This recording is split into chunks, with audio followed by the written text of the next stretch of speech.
let's start. Please welcome Yanay Zohar. Thank you.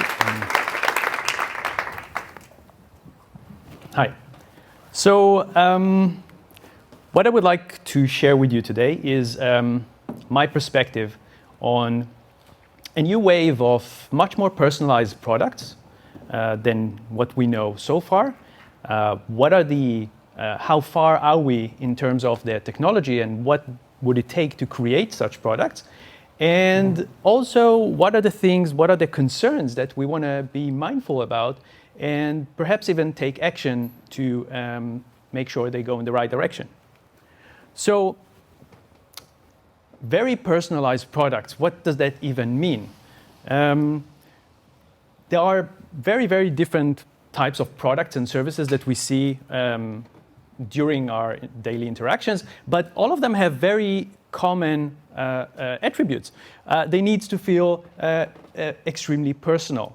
They need to always be there and ready for you. They need to be highly reliable. They need to remember you specifically.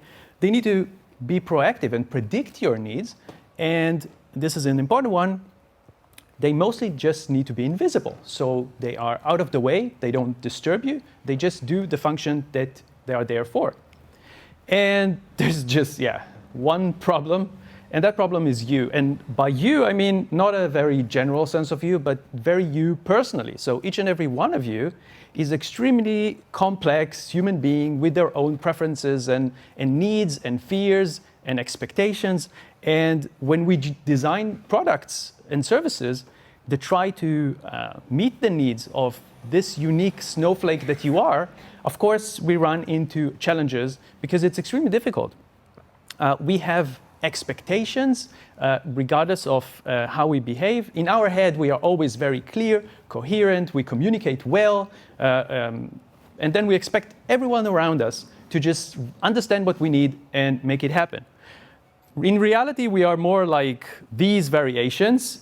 We are very different. We are getting distracted. We're getting emotional. We are we carried away. We feel pretentious sometimes because of circumstances. In reality, we are beautiful and messy creatures, which makes designing products and services for such complicated creatures extremely tricky. And this is why mostly in design, we end up creating things using some kind of proxy, some kind of a tool, maybe the persona, which is at best a mediocre representation of the audience that we think that is going to use our product, we end up not really satisfying anyone. So the same features and functionality that really delights one user is the biggest complaint of another user. And you see this just if you look at App Store ratings. The same things are being seen as the most positive and most negative things in that product. So what actually does it take to create something that feels more magical? And the key thing I think we have to, even as designers and creators, start to make peace with is that we just need to have less of it. And Alan Cooper's reminder that no matter how cool your interface, it would be better if there were less of it. I think it's a good reminder to anybody who create a service for other people. So how do you actually create this product that is out of the way, that there is less of, but extremely personal? Let's look behind the scenes and see what kind of, what is allowing to create such magical experience. And I divided this to 4 buckets, and we're going to dive a little bit into every one of them and see how far we are in actually making that happen. So the first one is understanding spoken language. When we think about something that is invisible yet very helpful, then voice interfaces are becoming very popular and better for a good reason. Here's an example. So we all know how Siri and Google Assistant are doing right now, and this is not brilliant. But if you've seen last year's Google's demo of their new engine called Duplex, which should be released, or at least to some degree, during this year, this is a whole new level of interaction that feels more natural, that feels more personal. And we're going to see like a very brief demo of their AI engine tries to book a haircut appointment.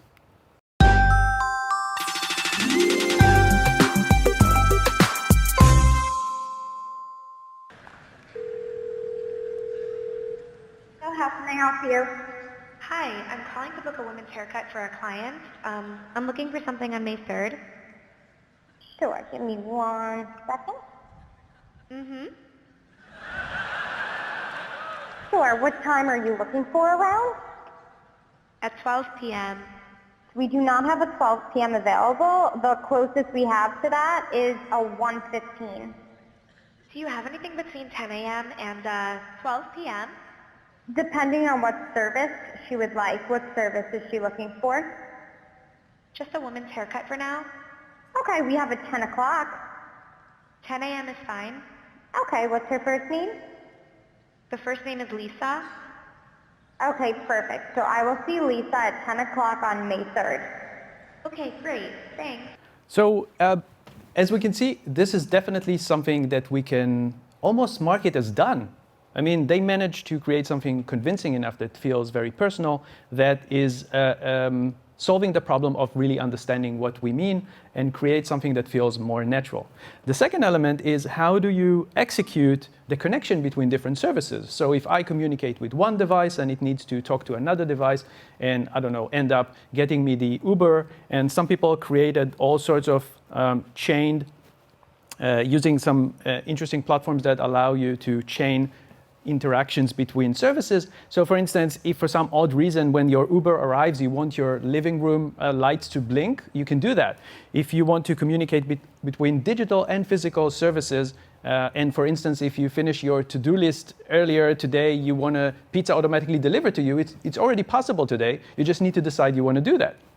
So connecting between different services is another thing that we can market mostly as done.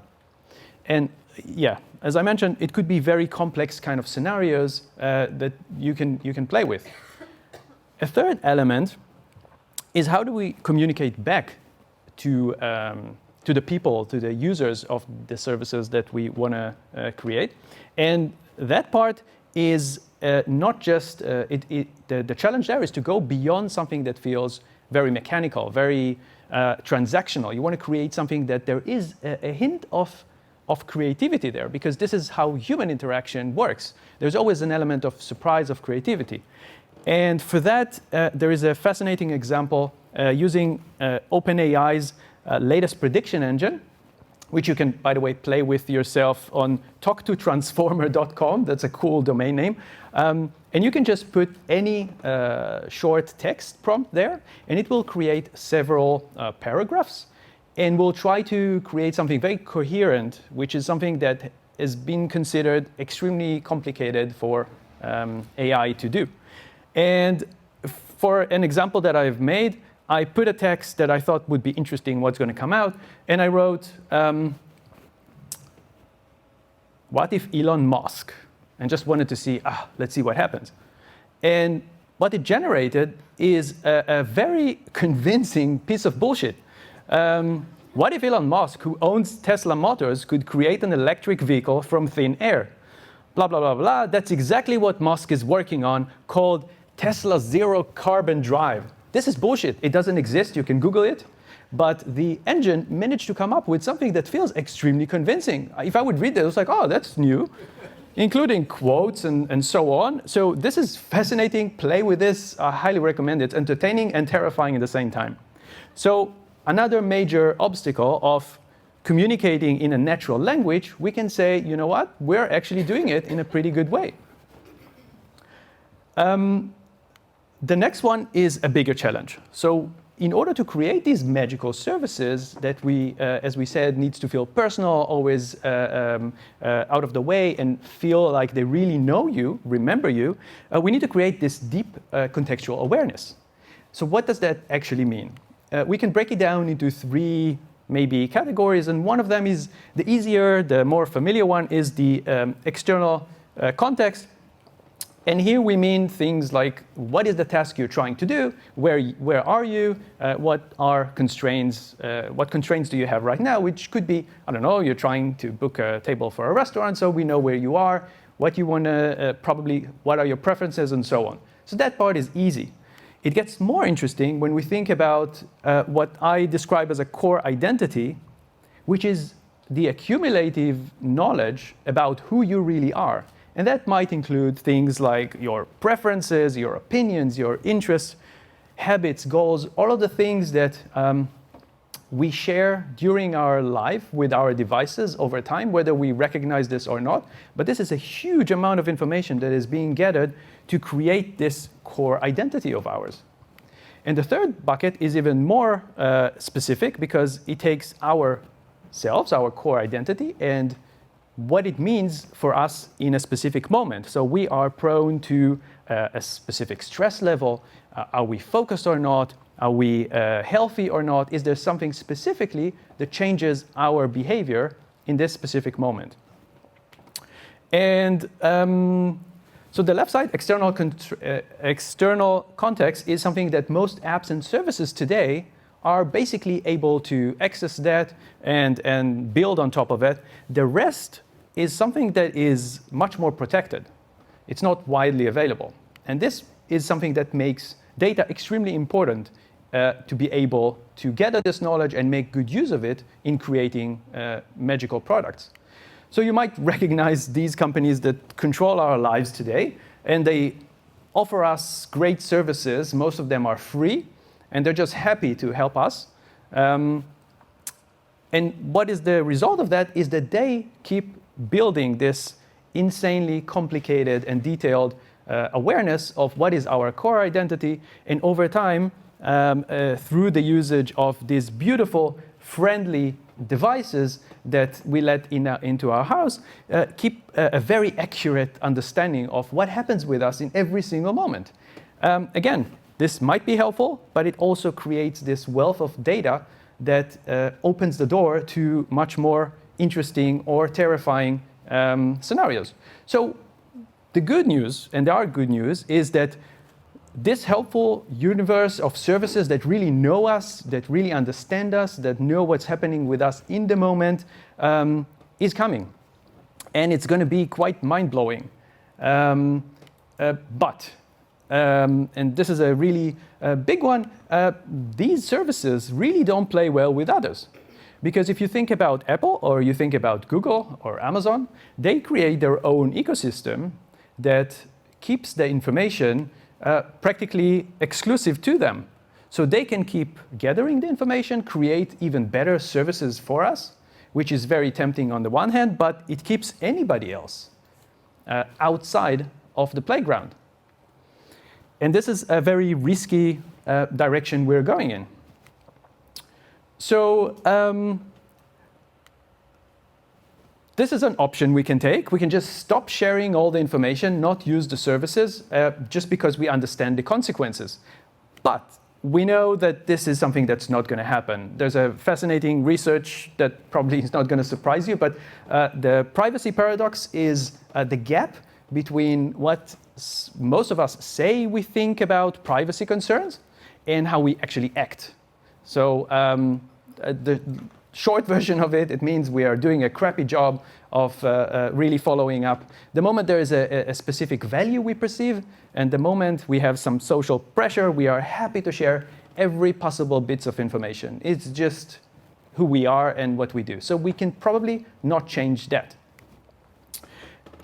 What can we do? And here you probably have more limited options. We can just ignore it and just enjoy the free services we get, which is what we mostly do. We can complain about it. Some people are really good at this one. Or hopefully we can unite and start to really use our thinking together and try to figure out how can we create this entity of data that really helps us, reflects our needs and our desires, but at the same time is not locked behind some kind of ownership of a private company. Simply because the potential is huge. Think about a person that knows you really well. you would probably trust that person to arrange any kind of service or help you in any kind of challenge that you're facing. The thing is that even the potential is huge, we still have every right to own our own data and control who is getting access to what. And not less important, be able as creators to craft these intelligent experiences that feel so magical. Because if we are locked out and leave everything to the big players, we will never be able to compete with the knowledge and the technology that is supporting it. So I will leave you with just one thought. Change is inevitable. Change will always happen, but you have to apply direction to change, and that's when it's progress. So again, I don't claim to have the solution, the answer, but I think that if we start taking the baby steps towards creating something that takes this data that is ours and make sure that it's external to these companies, I think we're going to be able to enjoy a much better future ahead of us. Thank you very much.